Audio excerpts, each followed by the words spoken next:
Halo semuanya, dalam video ini saya akan menjelaskan tentang Entity Relationship Diagram atau ERD, terutama dalam konteks tabel intersection yang biasanya digunakan untuk menghubungkan hubungan many to many. Sebelum kita masuk ke contoh kasus, mari kita pahami sedikit apa itu ERD. ERD adalah diagram yang menggambarkan hubungan antar entitas di dalam suatu sistem. Entitas ini bisa berupa orang, objek, atau konsep yang penting dalam sistem. Nah, sekarang saya akan menjelaskan 5 contoh kasus yang melibatkan hubungan many to many dan bagaimana kita menggunakan tabel intersection untuk mengelola hubungan tersebut. Saya akan membuat contoh kasus yang pertama.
Nah, di kasus pertama ini ada hubungan antara siswa dan kelas.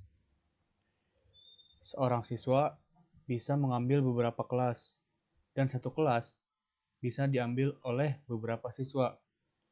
Untuk itu, kita memerlukan tabel intersection yang disebut siswa kelas. Nah, di sini ada diagram atau tabel siswa. Dia punya atribut ID siswa dan nama siswa. Kemudian ada tabel kelas. Dia ada atribut ID kelas dan nama kelas.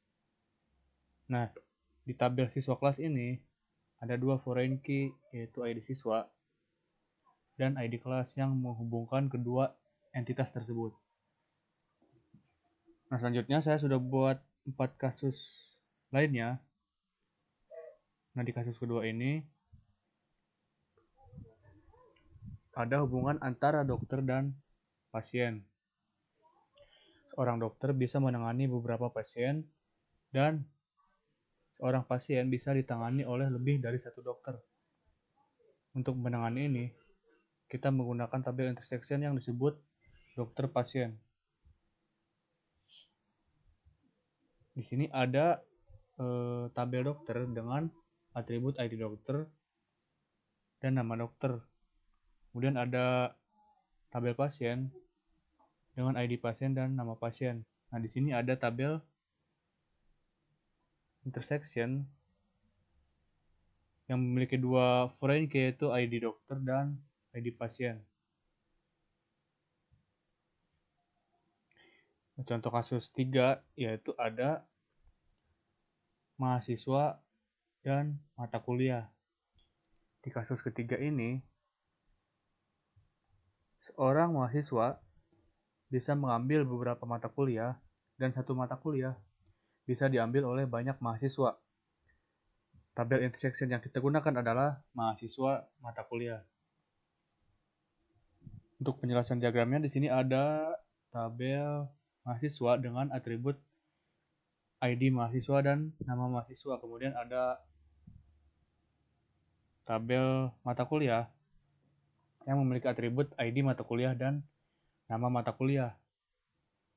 Selanjutnya ada tabel mahasiswa mata kuliah yang memiliki dua foreign key, yaitu ID mahasiswa dan ID mata kuliah. Kasus 4 yaitu tentang penulis dan buku.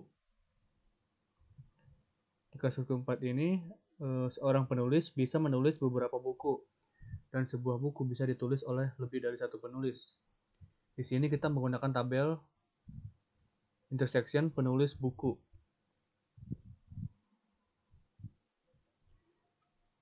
Di sebelah kiri ada tabel penulis yang memiliki atribut ID penulis dan nama penulis. Kemudian di sebelah kanan ada tabel buku yang memiliki atribut ID buku dan judul buku.